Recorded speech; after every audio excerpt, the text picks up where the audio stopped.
Well, good afternoon, everybody, and welcome in to the Maize and Blue Reviews. Good afternoon, Michigan football coming at you a little bit earlier today because the Tigers are playing in a playoff game. We don't want to be running into a playoff game, certainly right up against a playoff game, so we come at you a little bit earlier, and we're here to talk a little Michigan football with you, as always, on this Wednesday, right in the middle of the season. Michigan preparing to take on Washington, trying to go 5-1 in the first half. They have a bye after Saturday night, so it is the halfway point of the season. They'll have another bye later on in the year, but if you're sitting there, if you just spin it forward and think about a victory on Saturday night and Michigan going 5-1, and then you have to reset. Reset your expectations, look to the second half. We're going to do all those kind of things today on the show. Specifically, we have to talk about the vibe around this Michigan football program, the fans, the ones that are standing by the Maize and Blue, and others are standing by, but kind of ready to push them off a cliff. We'll get to that. I'll give you the outlook towards Saturday in Seattle against the Huskies, but we'll start with just how big of a game this is for U of M. And it's their first road game. It's a big game in that if they win, we will have 2 weeks to sit around, and it'll depend how they win. I don't know if they could have a sloppy win. Like this past Saturday was a win, but it was a sloppy win. They looked good in the first half, and then they fell apart certainly within two phases of the game. You say the defense too, if you want to say all three phases. It was a wild one, and then finish it off like they would have wanted. And, when you have a game like that, it almost feels like a loss. But, and you wake up the next day and you're like, okay, no, it wasn't a loss. It was a win. But you're going to have to play a lot better, and you know that. And out of these games that they have left, if you wanted to argue that these games are all going to be close. I don't know if they're going to be rolling past anybody where you're just going to sit back and say a very satisfying win, all three phases of the game and progress being made. Man, I can't wait to get to the second half, the meat of the schedule for Michigan after what the way they played on Saturday night. Everything's in the realm of possibility. That one, I don't think, if I just took a step back and looked at the rest of the season, that there's going to be a lot of clear sailing. I think there's going to be landmines, and I think, just finding a way. In the NCAA tournament, I said survive and advance. During the year, you can have a 1-point win. You can be like, oh, man, this does not bode well. This is a – but then you get to the tournament. It doesn't matter who you're playing. You win by 1 point. You're like, all right. Whoo, playing again. You see all the upsets. They always happen. You got a chance to do something if you stay alive. So there is that part. It's a big game, Michigan. We don't know how they're going to react on the road. They've had all of these home games. They've had 5 home games that we've seen. You get another game with Alex Orji as the quarterback. It'll be his third game, but it's a big game to get to 5-1. If you can do that, regardless of, I think there's sides that you're on, whether you're feeling like, hey, Michigan, I'm all behind them, and I'm never wavering. This is my team. I'm fully behind Orji and Sharon Moore. Fine. The other side might be all of that. And they were saying, but, there's no way this is working with what you've seen that has gone on this season, and then in particular the last 2 games. So I understand both sides on that, but I do know that if you can get to 5-1, you can feel good for the next 2 weeks. And, maybe you never feel good. I don't know. Some people, I try to tell people, what kind of enjoyment do you get out of sports? And more than half the people out there, their enjoyment is, I don't know if it's not being angry and being mad at somebody or blaming someone, but It's always, teeth clenched. It's not a lot of fun. I can't believe it. And then you get to the off season and they're like, oh man, I can't wait for football next season. It's like, really? You just went through that meat grinder where you're clenching your fists and screaming and yelling and you got enjoyment out of that. And you're like, oh yeah, football's my favorite. So, it's to each their own when it comes down to that. And you got people on both sides, telling you how you should enjoy the games and everything else. But a big game in that, if you are holding out hope, and you should still hold out hope that Michigan can get to the college football playoff. They're still alive in the Big Ten, certainly still alive for the college football playoff. That is the goal. And if they get to the halfway point with one loss, then hey, you're whatever you want to say, you're in with a chance. And maybe I'm feeling a little bit more optimistic because of two things. Maybe three things. The third one is my age. You get a little bit older.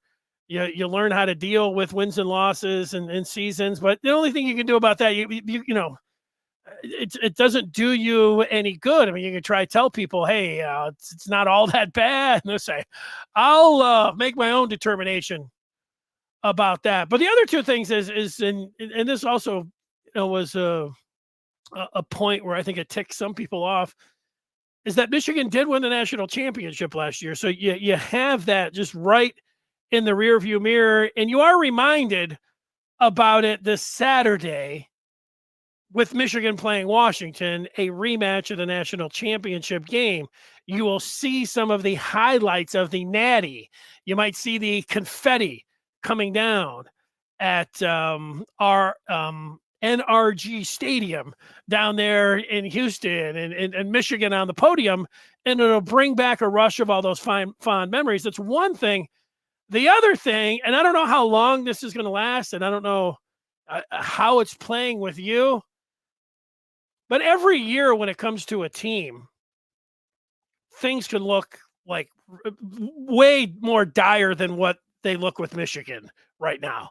They could look, just completely like they have no chance and anything.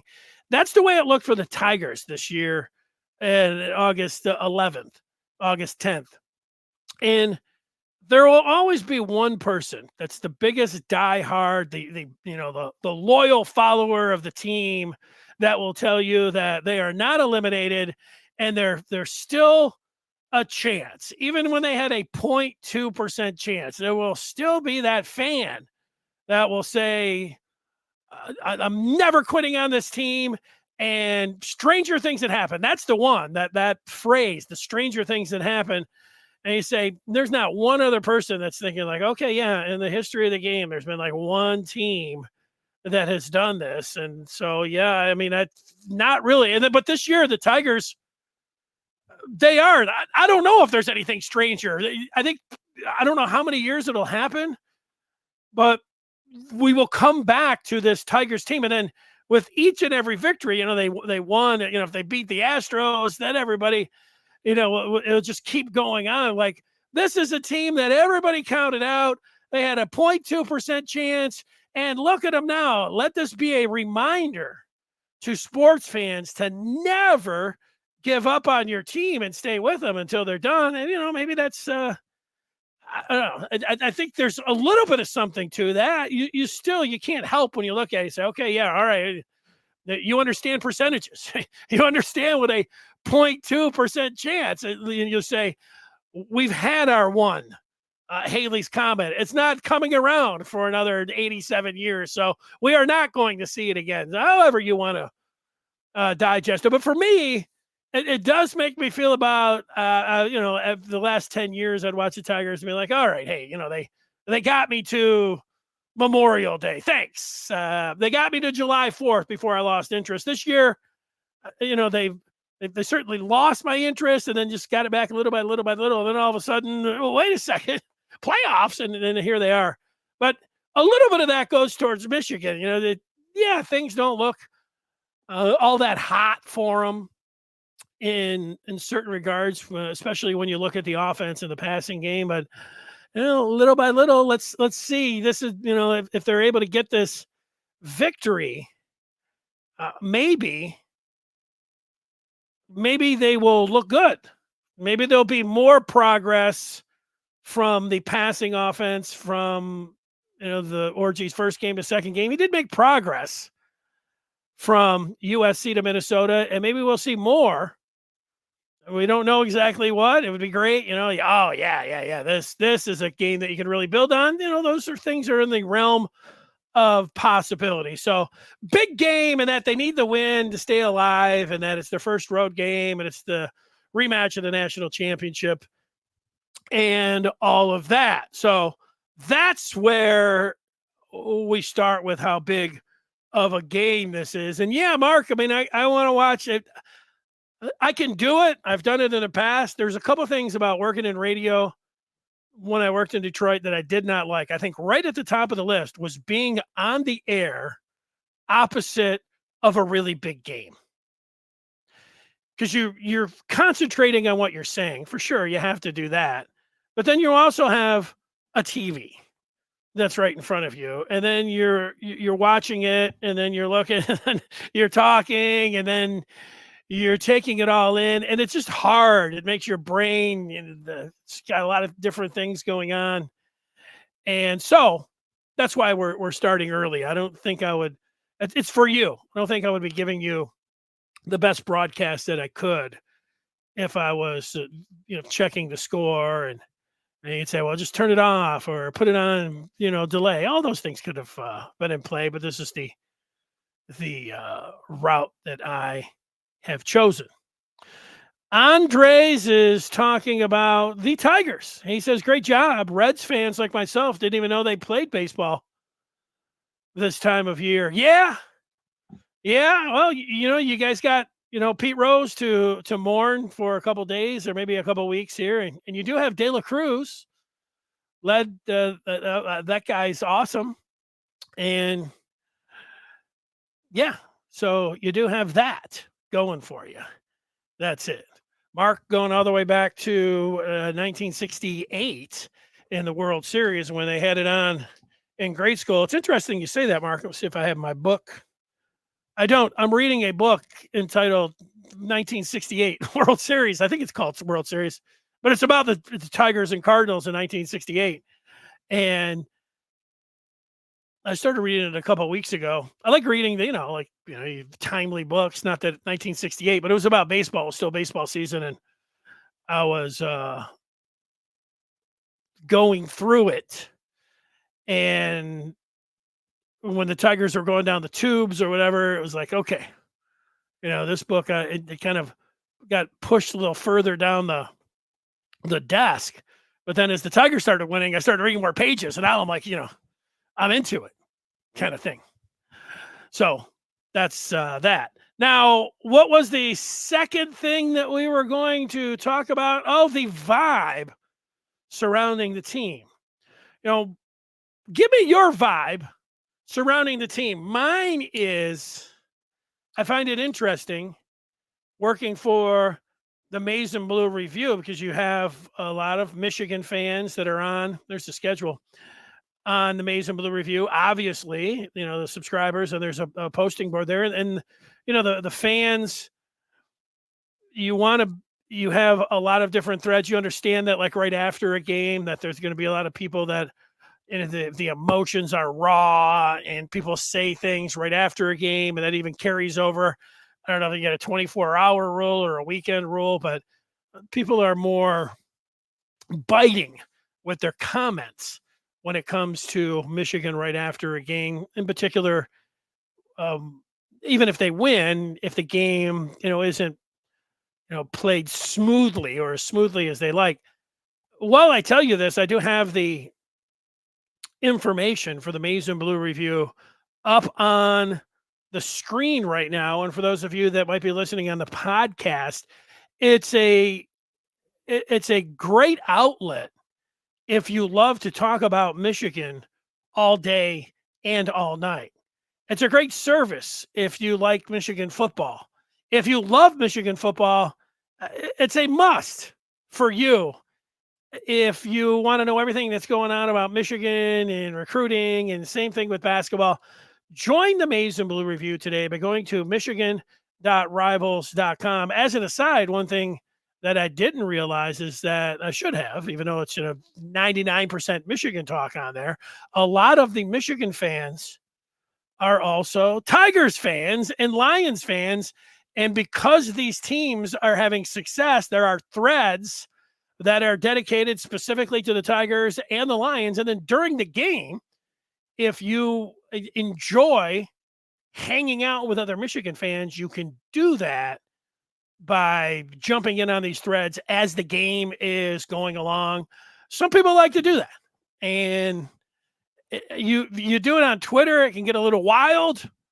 I don't know where else you do that, but you could do it on the thread at the Maize and Blue Review, and you go get that done. But there's a vibe where there are some people that are like, oh, this is without trying to call anybody names. You just the offense hasn't been a thing of beauty, and the passing game from the turnovers, and then with struggles with the consistency from Orgy, it's got a lot of people down.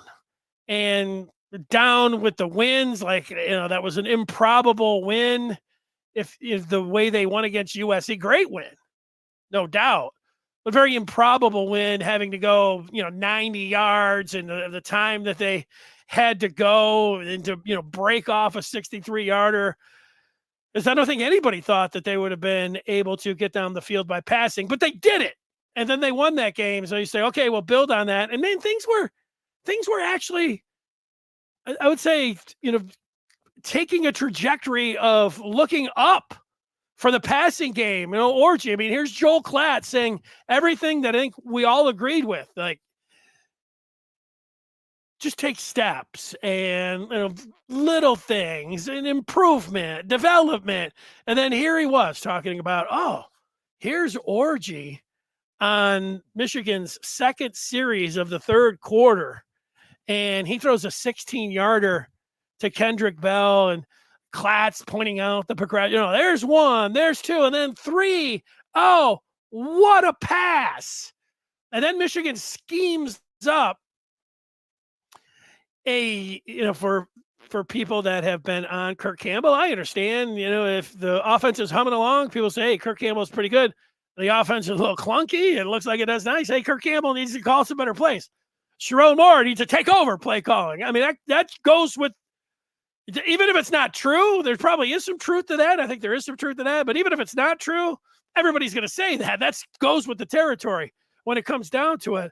The part that I'm getting to here is that Orgy was developing. Michigan was looking good. They're up 24-3.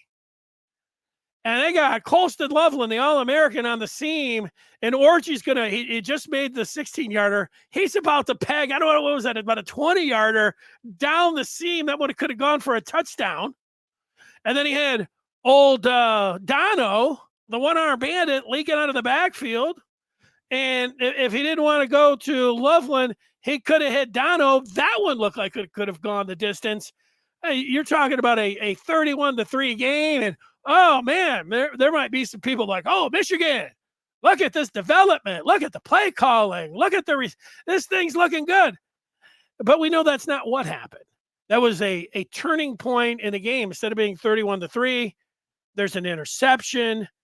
And on the defensive side, Michigan, they turned it over there, but they go into the fourth quarter, and Minnesota's got to pick up the tempo, and a couple penalties on the Wolverines. Next thing you know, it's instead of a 31-3 game, it's a 24-17 game, and I don't need to keep going. 27-17. 27-24. Oh no, onside kick. All of that. So the vibe around Michigan is that you feel like every game is going to be a dogfight. Every game is going to be a meat grinder. Every game is going to be one of these where Michigan could lose it.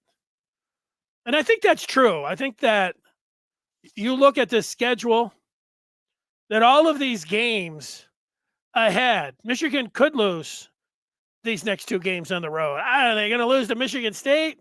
I'm not ready to say that. Oregon, yeah. At Indiana, I mean, Indiana is one of the stories of college football this year. It's on the road. I don't know. Maybe. I know it's not going to be as easy as you maybe thought. Northwestern, I still feel like that one's going to be easy. And the last game's not going to be easy. So these are a lot of games that are challenging. Can they get through this slate? We'll be talking a lot about the slate after this game at Washington. I think first things first, secure the win against Washington before we start talking about can they get through a gauntlet in the second half with just one loss. I'm waiting. That's my vibe. If there's a vibe, I'm waiting for Saturday night in Seattle. And if Michigan finds a way to win that game, well, then happiness should be abound. You take down a team. I say this, I probably shouldn't say it right now. Teams that lose in a championship or in a playoff game the following year, I usually like that team to beat. Michigan had their whole off season of parades and Ashton and Washington. It's like we had our one opportunity in a million years, but now they get to play them again. I usually like that team because that revenge factor. Now look, the Lions beat the Rams in the playoffs last year, and then they beat them this year. So it doesn't happen every time, but that revenge factor is something that is not something to take lightly if you're certainly on the team or as a fan. But this is a winnable game. Rutgers had success running against Washington. Washington lost to Washington State. They're not the team from last year. Yeah, they got a good quarterback, a nice transfer, a nice running back. I mean, they get good talent. Jed Fish is a good offensive mind. He knows what Michigan's going to be bringing to the table. He's going to be, I would think, doing a lot more forcing Michigan to beat them through the air and putting all of his resources into the run game. I think we all say that, and then we even saw it this past Saturday. PJ Fleck had two guys where he could have had him committed right up into the line, and he didn't. It was like, why wasn't he doing that? I don't know. But I think Jed Fish is going to have everybody at the line trying to stop the run, daring, giving up one-on-one with nobody behind him. Cover zero, I believe is what they call it. Overpopulating the line, play the run. So that's what's going to, I would think, happen. But it's still a very winnable game. And for me, it will touch off a 2-week celebration. 5-1, not too shabby heading into the break. Go ahead and just have a party, relax. Nothing can hurt you when you're 5-1 heading into the bye, at least for another 2 weeks. And get a little mini off season, break out the whatever you want to do, cherry pie and whatever else. Have some fun. So that's my vibe. I don't even know if there's that a vibe. The vibe surrounding Michigan is like, whew, depending on who you talk to, like this thing could be getting gamey quick, but that's my vibe. I want to see what the people are saying in terms of their vibe. Mark has one question for the Michigan coaches, record aside. How is the team progressing relative to your season expectations? Well, Mark, I think that I go to those Monday news conferences, and I'm always thinking about what I'm going to ask Sharon Moore. And I like to ask him questions that I think the Michigan fans will want to know. And I go in with 5 to 10 questions. And if those 10 questions get answered, I don't raise my hand. But there hasn't been a situation yet where every one of my questions get answered. But knowing Sharon Moore, knowing how coaches are going to talk, Sharon Moore would say something like, our goals are always to win the Big Ten. and our goals are always to beat our rivals. And we are going to just take one game as a week by week assessment. So they want to win it all, but they don't get too ahead of themselves because they're just going to be focusing on Washington. That's the kind of answer that you would get. Now you want the honest answer. The honest answer is they have to have been expecting more from the quarterback position, the quarterback room. There's no way that they were sitting before the season thinking, we'll be out there and Orgy wins the job. He'll throw for 24 yards. They weren't thinking that. They were thinking more that he will develop and all of the stuff that they have seen in the practices. They have to have thought that. Kenneth says beating USC will allow the team to continue to get better. I agree with that. Don't forget about the Red Wings. I'm not, yesterday, the playoffs started in baseball. They had 4 games. The Tigers started everything out. What I always remember about the first round of the playoffs, even before they have had this expanded one, every Tuesday in October, it's when the Michigan hockey season would start. They'd always have the hockey show, and it'd always be out on the road, and then they would have the TV on, and they would have the baseball. The baseball playoffs would be on. I'd be like, all right, and we're getting ready. We got baseball playoffs, and we've got hockey, and then after that, quickly, basketball season will be rolling into action as well. So, nope, never too far away to forget about or to look forward to the upcoming winter sports. Here's Mark's vibe. All right. Feels like this team isn't 100% every play. Focus when on gets a good result, but too many plays when someone isn't doing his job. Save the Cartier selfie celebration for after the official review. I think that last part I agree with. I would like to, let's wait to make it official. Nothing like, getting the glasses on and getting the picture, and then they're over there like, no, after further review, that was coming back. So I'm with you. I think this part about 100% in every play, you have a lot of young players and starting roles. This should be expected. Just like the development with the offensive line, the development with the quarterbacks, even though you want more, I would even put some of these late hits and undisciplined, pre-snap penalties. That happens with younger teams, that kind of stuff. Old Slippin' Jimmy is here, wanting to sell you a Rolex or a 50-cent piece for $200. Slippin' Jimmy says Milroe, 374 passing, 117 rushing. Orgy, 86 passing, 12 rushing. Can we stop this Milroe comparison yet? Well, blame Jim Harbaugh. Jim Harbaugh, last year heading into the Rose Bowl, when he was asked about Jalen Milroe, said, he's a more polished Alex Orgy. Oh, well, more polished Alex Orgy. And Orgy's bigger than Jalen Milroe. And then Jalen Milroe played against Texas last year. Then the game after that, he got benched. And so, there's some comparisons there. And Milroe was about, can he harness his passing game? But Orgy hasn't looked anything like, this is one of, I'll give you my surprise when it comes to Orgy. I'm surprised he's not been more electric, more dangerous. He hasn't looked better running the ball. I think it's a comfort issue with him. He's got so many things going on. The passing isn't working. He's worried about the turn. The game's still fast for him. I think when it slows down that he'll be better running the ball. It's a tough learning curve. We all know that. But yeah, so Milroe's older. And what are you going to do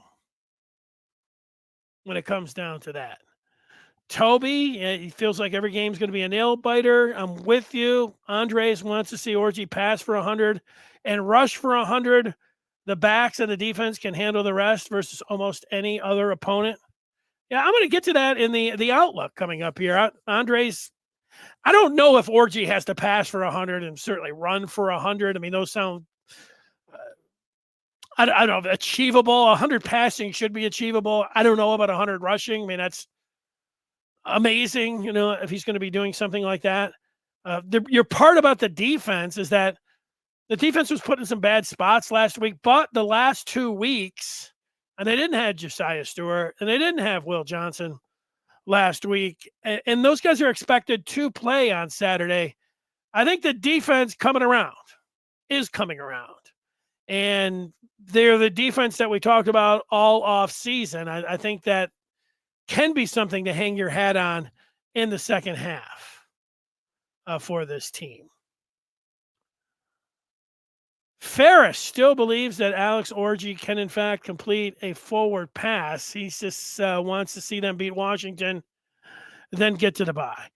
Yeah, and then, even though it sounds cliche, one game, like, just beat Washington right now. I'm starting to talk about heading to Illinois and beating Oregon. I don't really want to predict those games right now, or how they're going to do in the second half. Let's wait till after Saturday. I am doing that. Kenneth says he sees us being undefeated going into the Oregon game. Well, that would be great, Kenneth. That would be really nice. That means they would win Saturday. They would win at Illinois. They would beat Michigan State 3 in a row, which would actually be 4, 5, 6 in a row. I don't know. Am I ready to get there? Am I ready to make that prediction? I'm not there with you yet, Kenneth. That's nice. I like the positivity. I think people are like, all right, Kenneth, we're all behind you. I'm just not sure I can get there right now. Yeah, we know what you meant. You meant one loss going into the Oregon game. Dre thinks Roger should have 280 passing. He's the quarterback for the Huskies. But he thinks we stop the run game and get a lot of pressure on him.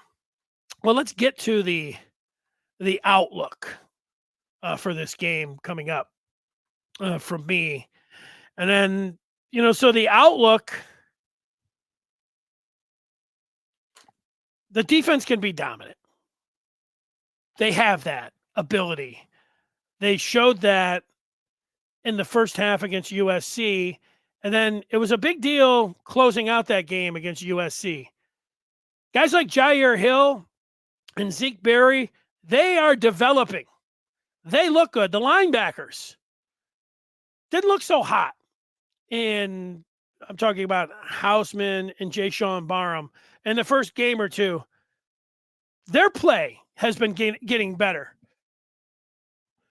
Benny, the stars of this team, they're coming alive there, and having Will Johnson.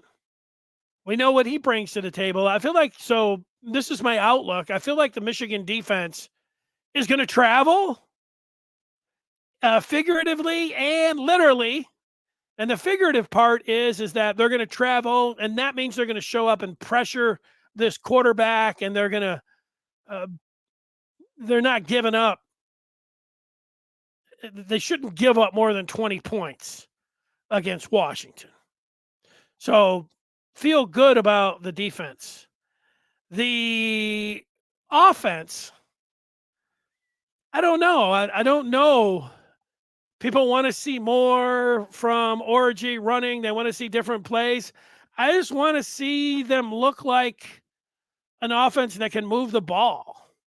I want something that I can feel more optimistic about for the second half.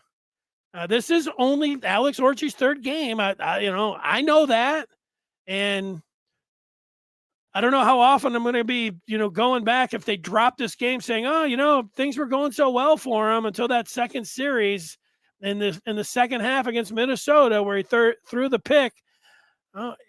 He needs to look better, progress, whatever it looks like. I don't know. You would say, building. it's never exactly how we would want it. Like, okay, now, yeah, he had his little bit, but now he'll have no turnovers and he'll start using the field. He'll look better with his legs. People will feel a little bit better about the play calling. That would be great. I doubt all of those things are going to fall into place like that. But what I think can happen is that I think Michigan can have a dominant run game. And I think that they can do what they did against Washington back in 2021. And that is where Smash was born. That's where they had the ground and pound, where they ran for 349 yards. And they didn't have to worry about throwing. That's what they can do. I don't know if they're going to run for, 350. But I think that they can get up a couple scores by running the ball and with some safe passes, and they can get a lead. And that's going to be important for Michigan. They need to get a lead. Seeing this team having to come from behind where they have to throw the ball, that's even going to be more difficult. Michigan needs to run the ball where they've got everybody up there, and then Orji should be able to. They don't even have to scheme it up. He's going to have single coverage out there. Let's see him be able to make some throws, put it on the receiver. If he can't throw the ball from the pocket down the sideline for a guy, well, drag him across the field where there's just one guy there with some play action. Got to be able to do some of that. Let's go back to that play where he had Donovan Edwards and he had Colston Loveland. Those are really two nice options for touchdowns. Let's see him connected this time. And a lot could be helped out with this offensive line. We know that they have taken steps and they look physical, look good, running the ball. Joel Hadi said he liked how the team handled what the Gophers were throwing at him with stunts and twists, and he thought they performed well that way. Hey, good. That's what you're going to need. You need the line, which we know with a bunch of new guys that they are going to take their time. They need to start taking over and helping their quarterback. And the last thing that I get to is the wide receivers. You hear people that are at the game saying the receivers aren't open. And, there's some truth to that. I can see it when Orji's back there. But I also believe what I have seen from these receivers, that they're better than what they've shown. And when you're a defensive back and you don't worry about getting beat over the top, when you're not so worried about a quarterback being able to push the ball down the field, you get stickier in your coverage. You take a little bit closer steps. And that's a factor too. So I know it sounded like people were down on the wide receivers, like these wide receivers suck. Ron Bellamy sucks. They can't recruit. Well, a part of that has to do with the quarterback as well. If that can, I don't know if it's going to unlock all of them, but when it comes to Fred Moore, I've seen enough. When it comes to Tyler Morris and Samaj Morgan, those guys they're capable. I still think one of those guys can be a star. I think they're better than when I hear people say these guys can't get open. The recruiting's really fun. I think they're better than that. Can they run better routes? That always seems like you can. But what's going to help them? A quarterback being able to put the ball on them. That's what's going to help those wide receivers more than anything. All right. I've unloaded where I'm at and how I see things coming up on Saturday. Let's see what the people have to say. Dre says Alex is still learning. No doubt. And he didn't get those first 3 games, just got a smattering of plays, so that put him further behind. I said I wasn't going to say behind the 8 ball. I was saying that a bunch. It just, is accelerated his learning curve, whatever. Andres says, I hope it's a washout. Also, I think this team will do well on the road, getting away from all the whiny fans these days. Yeah, I don't know. The crowd working against them. All fans there's a lot of whiny fans. We legit can be in the top 10 going into the Illinois game. Yeah, well, get a win. They should wear more ties. People are responding to the ties. Can someone ask about Cole Cabana? Yes, I'll ask about Cole Cabana. Yeah, when I see Keyshawn Harris returning kicks, I wonder, could that be Cole Cabana? So I hear what you're saying about that. It's a good one. Let's see if I can do that. John will read some of the feedback here. Finding ways to win. That's what this coaching staff is doing. A W is a W. Mm-hmm. Yeah, I'm not sure about moving Cabana right now. P. Maximus says Rutgers has a solid Big Ten defense, and Washington put up almost 400 yards and missed 3 field goals. We better be ready to play a complete game. I don't think there's no doubt about that. Smash is looking at the subscriber numbers. I wanted to get to 5K before this Washington game, and we're a measly 10 away. That's it? 10? What's going to happen when we get to 5,000? Dre's looking back. We should have started Alex the first 3 games. Well, Milrow has some receivers to work with. I've already answered that. You know, he's got a lot more games under his belt as well. Slippin' Jimmy says if people only watch Michigan football every weekend, they have no idea how horrific this offense looks.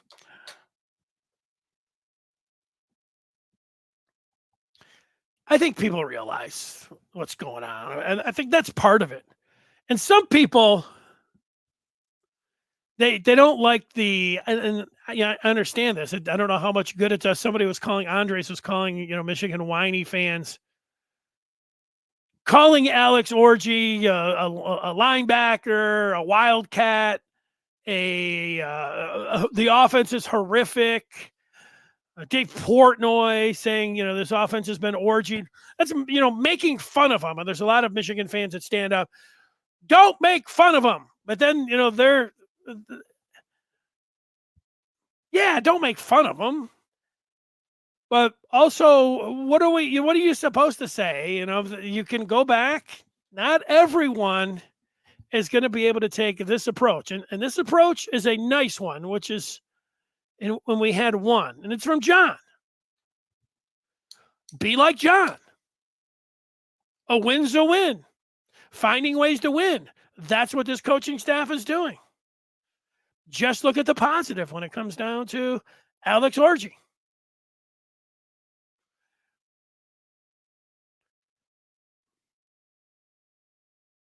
That's it. Not many, he will get heaped with praise if he can come out and find a way to improve. I was expecting more, and I was not expecting a lot, but I was expecting more from Orji. So that's it.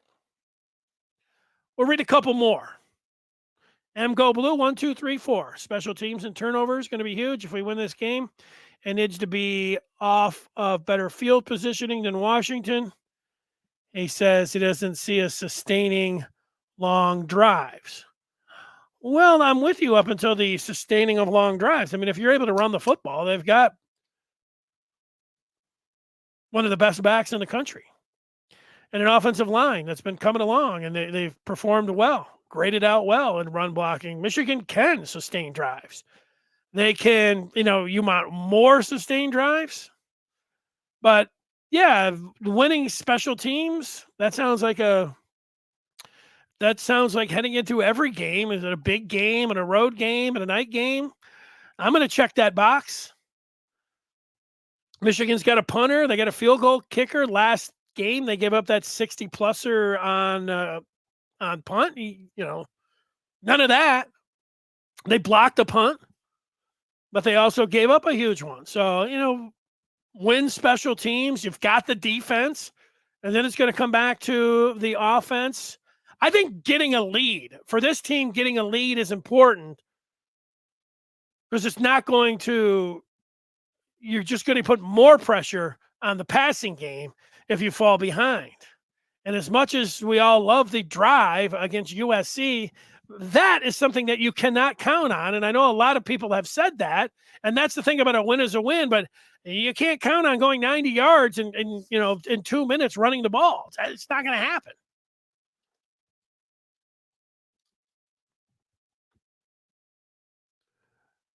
He thinks things could slow down for Alex after the bye week.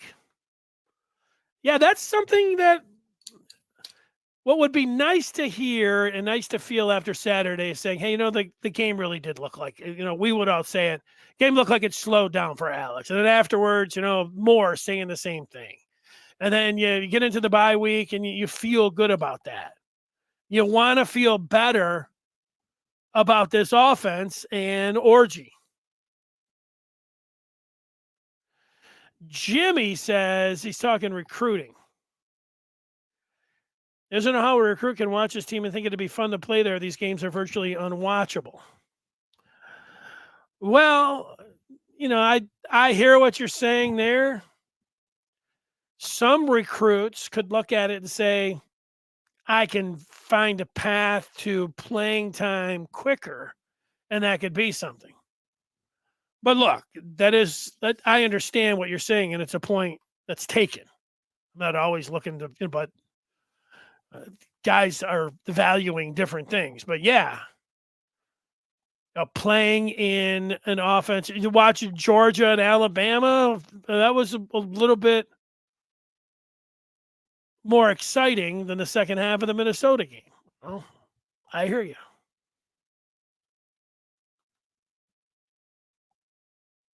Brian says Campbell is not qualified to call plays at the high school level. Terrible hire.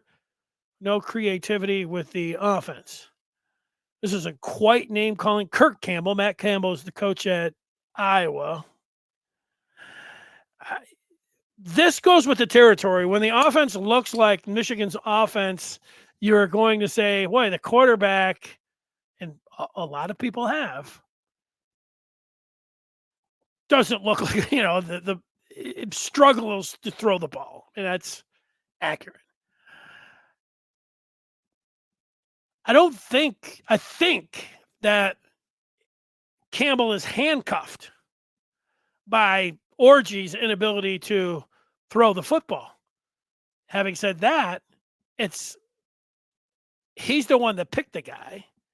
They could have gone about this way differently in terms of the spring and the fall camp and how many reps that he was getting, and then during the week and all the reps they were getting, and the offense that they picked. And he is ultimately calling the plays. So while this is harsh and you're talking about the high school level play calling, it's a lot of it is pass fail. And I know they're winning, but a lot of it is, the proof is what we're watching. We're looking out there. Even if he is handcuffed, try something else. Be more creative. Run him more. Find some different things. Yeah. Brian, harsh but true.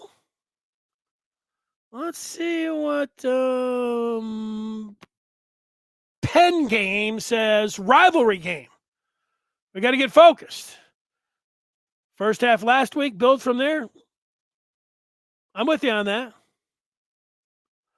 Rutgers is not that good on defense. That goes back to what you were saying there. PG, our offense is literally 3 weeks behind with Alex. We got to relax. Yeah, I don't know. I'm relaxed. You're telling everybody else, but I'm going to relax and slide right into Saturday night, see how things look, and see what progress has been made. P. Maximus says Sharon says there will be going back to ones against ones in practice. Iron sharpens iron. Actually, didn't hear him say that. It was But all right. I mean, that's it this week. Sounds like a good idea. Whatever you can do to get this win on Saturday, I think they should do. Calvin not liking the statistics from Orgy in the last two games. I get that. Oh, here's the Flint Truth Channel. What's up with our offensive coordinator? I talked about that. Jimmy, why do we have the only freshman quarterback in the country who doesn't want to play? Yeah, I think you, Jimmy. I don't. This sounds like one of the easy. Like if I was doing a podcast and I just wanted to attract the viewers, I would be ranting about Jadyn Davis. But Jimmy, what is really happening when it comes down to the quarterback position is that there are a lot of true freshmen, even 5 stars and whatever you wanted to put Jadyn Davis at, 4-star with a could be 5-star, one-time 5-star, slip to a 4-star, whatever, highly rated quarterback that came in. The majority of even the highly rated quarterbacks take time before they can get out there. And a lot of times it has to do with their weight and their strength and, I don't know, knowledge of the offense. So, I mean, this is, I don't want to say it's over the top, but Michigan doesn't have the only freshman quarterback in the country who doesn't want to play. I know. You saying that, I don't know. Again, I don't know. I feel like there's other podcasts or other people that are saying things. I got enough of it that 2 weeks ago, I asked Sharon Moore, did you cut any deal with Jadyn Davis's family about him not wanting to play at all this year, that he wanted to redshirt? He said, there's been no deal.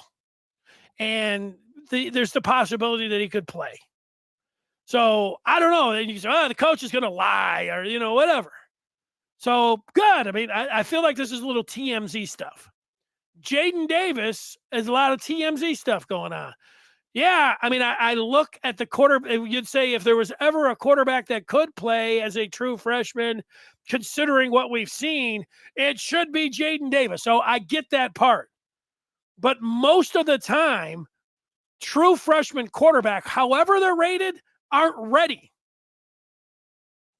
Now, I don't, behind this offensive line, I think at some point, but I think this is more like made up. I think this stuff is mostly made up. I'm not saying for sure. This is made up. There's some deal. I think Davis really is saying, oh, I don't want to play. Well, come on. Is that what you think, Jimmy? Davis went in with his camp and said, look, we don't want to play this year. We just want to chill. What? I'll have to ask. There's some football players that are watching this pod. I have never in my life come across a Michigan football player that went in and said, I don't want to play this year. Not a one. So you're telling me that Davis doesn't want to play and that his dad told Michigan that his kid doesn't want to play. You're going to recruit a kid. It's out there. It's like, oh, we really like this kid and everything else. It's like, we really don't want him to play. We might need him. No. Cut me a deal. I mean, just think about it a little bit. Again, attracts a lot. Quarterback position not playing well. This is going to be a hot button topic. It's a very TMZ-ish. Oh, you don't really have to have any facts. You can just kind of say things. Just think it through, Jimmy. Think it through. And then think wherever you're getting the information from. You're not just making this up yourself. You're getting it from somebody. And then ask yourself, is this a legitimate source that I'm getting this from? Or is this site or is this person prone to talk out of his ass? Because I don't think you're just coming up with it, because I see it a lot. So I really don't get that part. Again, Flint says, can Davis Warren really be that bad? Come on now. Well, we've seen Davis Warren. If the game was put the quarterback in an orange jersey and put him in a bubble and you're not allowed to touch him, Davis Warren might be all Big Ten because he can stand back there and throw the ball around the yard with the best of them.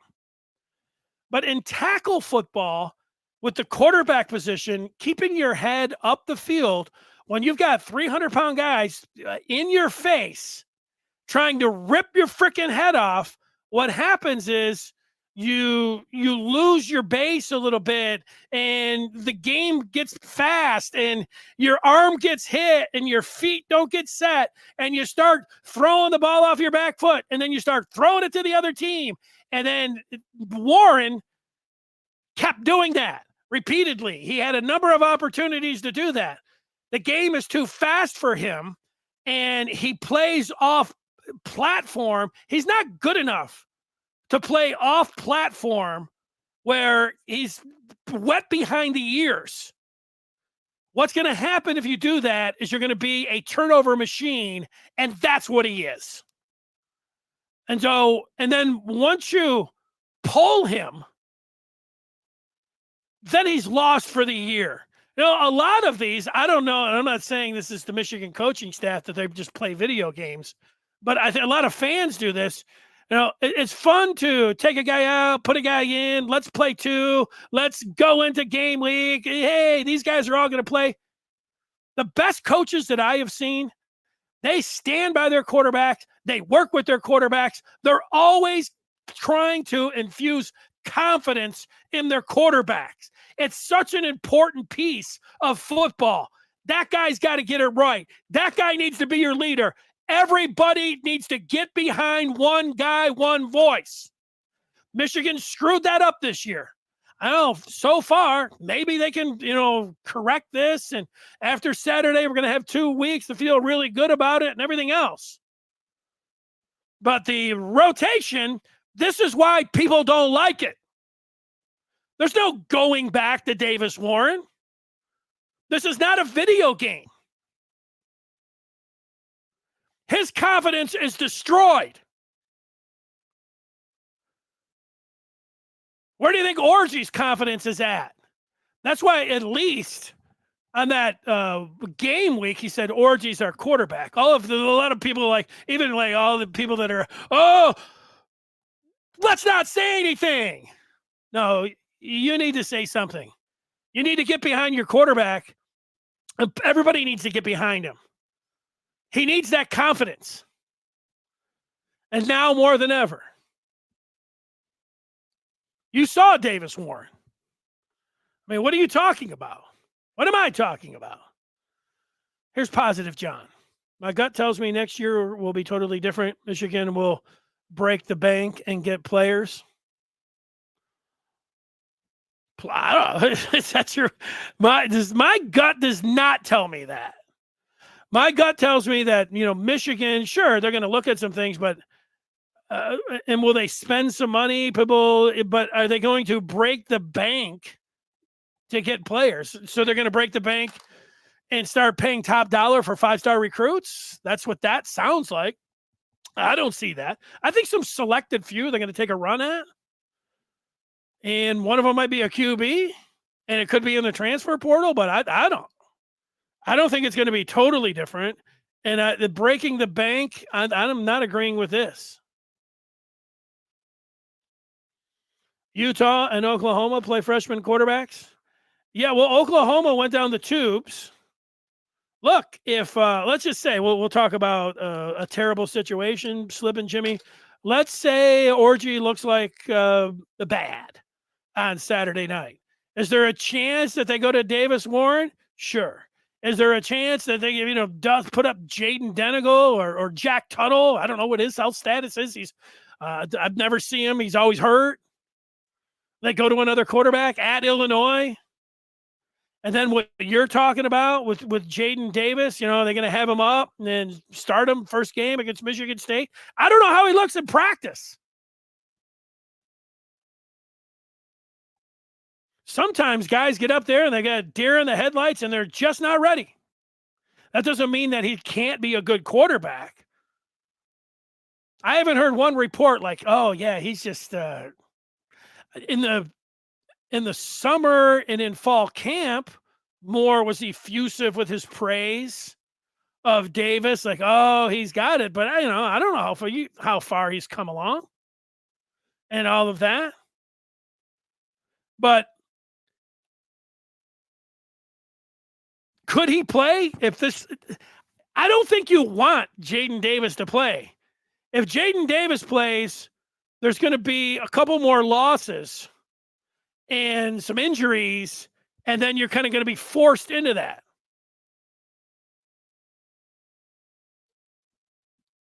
So be careful what you wish for there when it comes down to that. Let's see.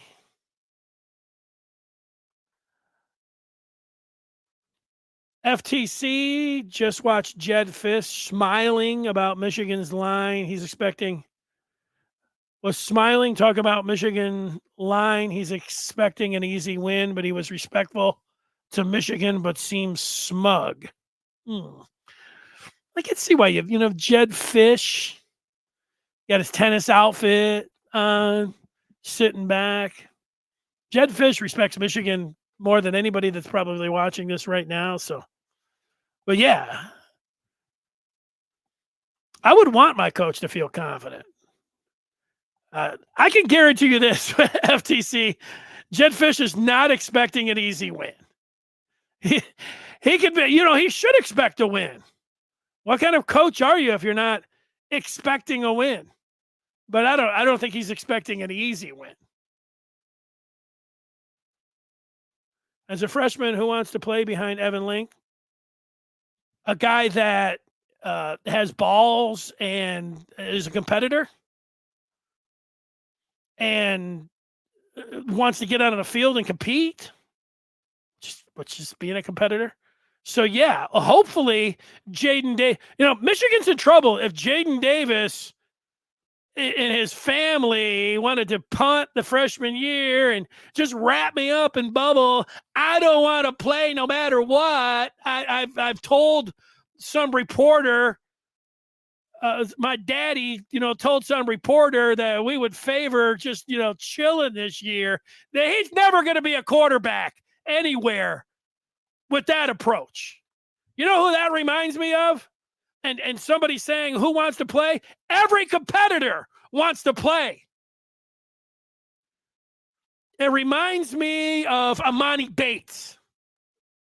Amani Bates was one of the greatest basketball players ever. But his dad already wanted the LeBron James treatment when the kid was in 8th grade.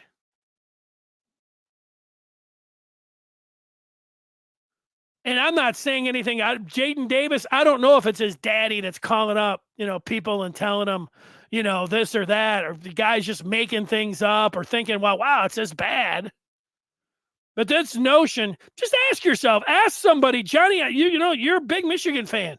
Ask people that have ever played or know somebody that's played or an athlete at the highest level that you know. And ask them if you think anybody's begging out of a game at any point going into college and see what kind of answer you get. And then come on back to me. This is all fan stuff. And look, people like to read, salacious copy. The Davises don't want to play this year behind the Michigan offensive line. Well, okay. Well, why are you here? And then you think you're going to play next year? Next year, you're going to be okay after you go through it a little bit? I can tell you this. If there's any truth to the Davis taking a year off, then he's never going to play it down at Michigan, or he's never going to play a series that's going to amount to everything, if that part is true. And again, I think you could tell that I don't think that there's any truth to it. So there you go. And I want names. Who is it that you guys? Is there one dude that has just jumped on these feeds that has come up with this, and then everybody just kind of feeds off of it? Oh, this guy knows what he's talking about. And the dude's sitting back and saying, I just threw it out there. I didn't know what the hell was going on. I thought it'd be fun. But everybody's taking it and run with it. I can tell you that part's BS. Little premature, but I like the energy. Brady Hart is a dog. That's it. I mean, hey, every player that I see that I've listened to over the last 10 years, you know what they all talk about? Oh, he's a dog. He's a dog. There's talking about, not really interested in. Does that sound like a dog? That sounds like a cat to me. Michigan wants dogs, not cats. All right. Well, I am going to say that if the report is coming from Webb, I am going to say that Michigan's in trouble then with Jadyn Davis. Now, here's the part, Flint. I know that Sam is from Flint and everything.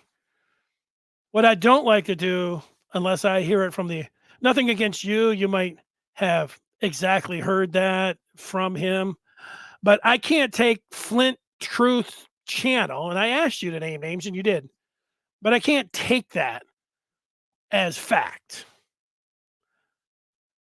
You may have heard Sam say something like he talked to his old man and his dad was thinking that what could be best for him is if that he had a year to get acclimated and this would be the best, which is a little different than saying, I know, we don't want him to play or having those conversations. And if this doesn't, again, this has nothing to do with the reporter that you're talking about here. I can't see this kid's parents saying this. They don't want him to play because he's not ready. That doesn't sound like something a parent of a highly rated quarterback who's a dog would say. That sounds like his parents are dogs. That doesn't, it just doesn't, I think that you just missed, and it can be, you say they would prefer and what might be best for him, but you don't, again, I asked, and I appreciate it because a couple of weeks ago, Webb was at one of those press conferences, and I was asking him about Ohio State, something that somebody said that he said, and he said, yeah, I did say that. So if I come across him, I'll have to ask him again.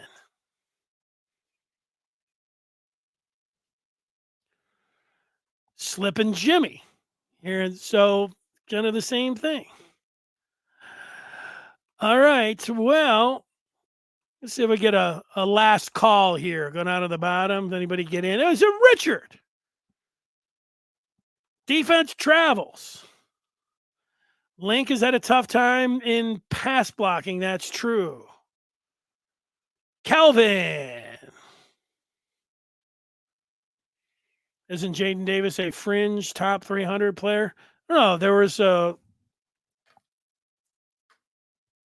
big discrepancy depending on who was evaluating Davis.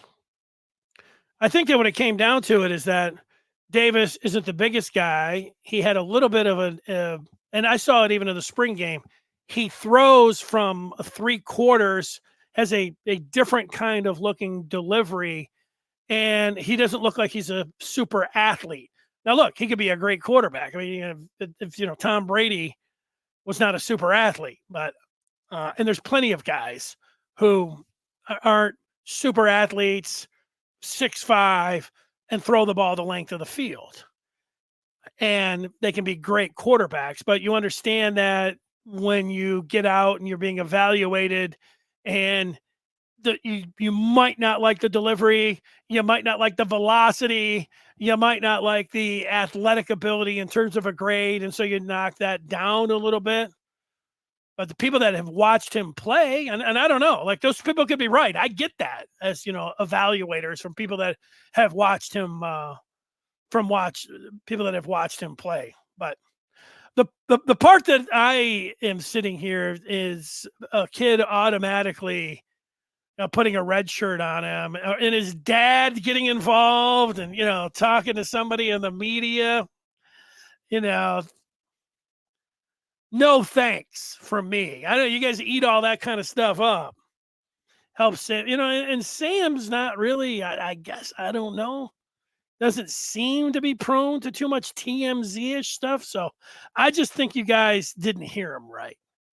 That's just what I'm going to say. All right. 3 more. I don't know. That was not to me. How all of you are complaining fans stop watching the games this year and come back next year. No, I think, fans, I get that. It's midweek. Look, I'm just looking forward to the game on Saturday night. I have to do something between now and, Saturday.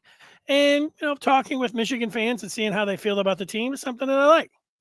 I wouldn't expect everybody to go back, oh, everything's going great. Because, it might not be. DVR. Don't throw him in the fire. That's all. Wait till he's ready. Calvin, save him for later this season. Okay. They're going to end the Jadyn Davis portion of this broadcast. Thanks so much for watching. I'm going to go watch some Tigers baseball. If you're just getting in, you're saying, this is weird. I was here and you were already on.